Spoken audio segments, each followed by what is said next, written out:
We are delighted to have with us Professor Ian Hall, who is a professor of international relations at Griffith University. He is also the deputy director of Griffith Asia Institute and an academic fellow at Australia India Institute in Melbourne. And we'll just like to notify to our audience that Professor had been very gracious and he had written the cover story of our first magazine, which was themed on India-Australia ties. This is the one. And thank you, Professor, for your time. Oh, it's a real pleasure. It's really nice to meet you all after writing this, and it's really good to be back here at JNU as well. Thank you, sir. So I'll just start with the current scenario. Dr. Jaishankar was in Melbourne, in Australia, visiting different places. He mentioned three C's: conflict, COVID, and the other one is climate change. That's right. So, how do you see the current international world order, and how do you assess?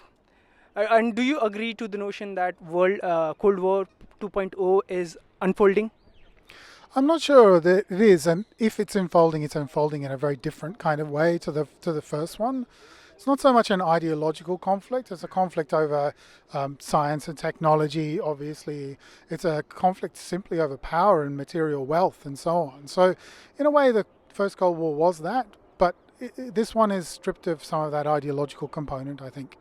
In terms of Dr. Jaishankar's comments, I mean, I think that it was a really useful to supply those three C's, and I think he's absolutely right. I mean, the conflict and COVID and climate change are the big challenges that we're all facing. So you mentioned about ideology, and if you look at the American rhetoric, they have been describing this era, autocracy versus democracy. Then how do you see that unfolding? Oh, look, there's no doubt that we're seeing that a bunch of authoritarian regimes in in this region and more broadly globally are consolidating their power. They've struck close relationships with some business elites and with some kind of economic interests within their own country that allow them to stay in power. But they're of course using control over the internet, control over technology as well, in order to try to consolidate their control. And so those are all major challenges that we face. We have seen recently the Australia-China relations going for a dip, and we have seen very strong statements coming out of Canberra. So, how do you see that relationship, and how do you perceive? You mean Australia perceives China? Yeah, look, I think Australia would prefer to have a workable, functional relationship with China.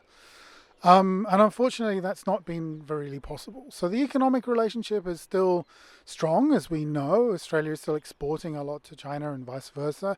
Um, but the diplomatic relationship is problematic. And this really comes down to some pretty fundamental issues around the fact that China is very sensitive to criticism of its political system and, of course, reacted very badly to Australia's suggestion that there should be some investigation into the origins of COVID-19. So, as I mentioned earlier, that Dr. Jaishankar was in Australia, and we have seen very high-level exchanges between the two nations. How do you look India and Australia ties, and what do you assess going further? Oh, look, they are immensely stronger than what they were 15 years ago and even 5 years ago. If we look at the defence and security side, our militaries are working together in ways they've never done before. We're working on all kinds of other sorts of security initiatives, intelligence sharing, and all kinds of things like that. So there it's stronger. Even on the economic side, it's stronger, even though perhaps it's a little bit disappointing. And let's not forget too, there is a people-to-people relationship. So the Indian diaspora community in Australia is growing very fast and making a fantastic contribution to the society there. That's very true because one of my friend is studying in Australia, and he has been telling me a lot about the place. So again, China is the inevitable player in Asia. And I was just talking to one of my friend yesterday and told him that you will be here, and I also told him about our magazine. and that you have contributed. He said that okay, that's all fair, but China is the only convergence that brings India and Australia together. Don't have much in the bilateral terms, which I of course don't agree. But how do you see this allegation to the relationship? Well, look, I think there's no question that shared concerns about China did bring Australia and India together. 15 years ago, the kind of conversation starts about that. But of course, once you get two countries starting to talk to each other, it now broadens out into lots of other kinds of interests and concerns. And so, we're working on all kinds of different things now. The economic relationship is being transformed by the free trade agreement that's been signed. We're also looking at science and technology cooperation. I'm looking personally, I think that we need to look at what universities and research institutes are going to do to collaborate across the two different countries. So, what's ending up happening is that we're thickening those relationships beyond just that shared anxiety about what China might be doing. Indeed, sir. So, India and Australia, they both are part of Quad, and it started in 2007 but dipped down, and then we are again back after 2017. And India has maintained the stance that it is not against anybody, it's for open and free Indo-Pacific and other reasons. But when we see the recent international events unfolding, India has been very cautious in its stance, particularly towards Russia when it comes to Ukraine conflict, and even about naming China. So, do you see this Indian attitude that we don't want to project it as a forum that is not against China? Well, we everybody understand that Quad is something which is of course anti-China sometimes. But do you see that this attitude, Indian attitude, being a hindrance in expanding Quad? No, I don't actually. Look, I think, of course, it's foolish to suggest that the Quad isn't about China. Of course, it's about China. But it's not about necessarily about what China might be doing, that it might have these kinds of designs to shift the region in its own interests or anything like that. It's that China's sheer weight and involvement in the region is changing the region, and that there are things that need to be done in order to ensure that fair and equitable rules are maintained, in order to everyone has access to natural resources and access to technologies and so on and so forth. So, there's a whole bunch of challenges that we need to face collectively. And we don't need to militarize the Quad. We don't need an Asian NATO. That's not what's required. What we do need is stronger understandings amongst those four about how we should best individually and collectively, bilaterally, whatever, respond to some of these challenges that we face in the region. And how do you see ASEAN's role in expanding Quad? It has been, India has emphasized that ASEAN is the central pillar when it comes to expanding Quad. How do you see their role? Look, ASEAN has built around it a whole set of really important institutions, including things like the East Asia Summit, that allow all the countries in the region to talk together in a multilateral regional setting. And it remains important in that sense. ASEAN, though, can't do everything. It has internal fissures and divisions that are caused by various different things. And so, there is a need for other architecture, for other players to play a role in the region. Indeed, sir. So, recently we have seen a phenomenon that the speeches, videos of Jaishankar going viral. And there is a saying that India has arrived at the world stage. And of course, when it comes to defending the national interest, Dr. Jaishankar has been very vocal.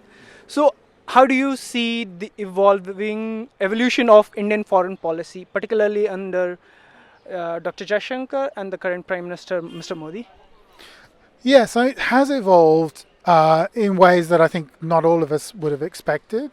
India is obviously had to be more assertive with regard to China. But it's built this incredibly broad, functional relationship with the United States and with some of its allies and partners across the region. It's been much more active in Southeast Asia. It's been more active in West Asia as well. And of course, it's built all these interesting relationships with the European powers too. So, we're seeing a lot more activity. There's a lot more purpose. There is this intention to try and maintain strong relationships on a basis of equality, mutual respect with major powers. All of these things are kind of characteristic of the foreign policy of this particular government. And then two, we've got in Dr. Jaishankar an extraordinary, advocate of India. So even if you don't necessarily agree with his positions, he's eloquent, he's smart, and he's doing an excellent job in putting India's view across in the region. Of course, no one can actually disagree with your point. So, and we have seen small countries recently coming up and praising India's vaccine diplomacy. How do you see that in furthering India's stature as a world leader? Look, I think India did a fantastic job in manufacturing, distributing vaccines, and so on. Of course, that wasn't necessarily to India's interests. India also needs to vaccinate its own population, and there's an open question about the prioritization of the vaccine delivery and so on. But there's no doubt, absolutely no doubt, that India played a really important role in trying to get us through and out of this pandemic and minimizing the number of deaths and serious illnesses from COVID. Indeed, sir. So, one question that haunts everybody in any bilateral relations, it's easy to reach a point, but it becomes difficult to expand that relation after reaching that point. How do you see India-Australia relations in that context, and what can be the major area where we can focus to improve our bilateral relationship? Oh, look, I mean, there's no one area in which we've got to work. We need to work across all of the range of the defense and security relationship. We've got to work on the economic relationship. We've got to work on building all of those institutional research ties and so on.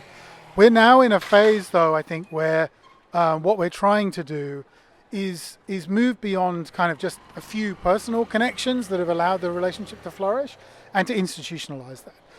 And to improve knowledge in both countries of each other's interests, each other's desires, and so on, and each other's capabilities too. So I think that we're working now on that consolidation phase of the relationship, which will provide the basis to kind of push it forward.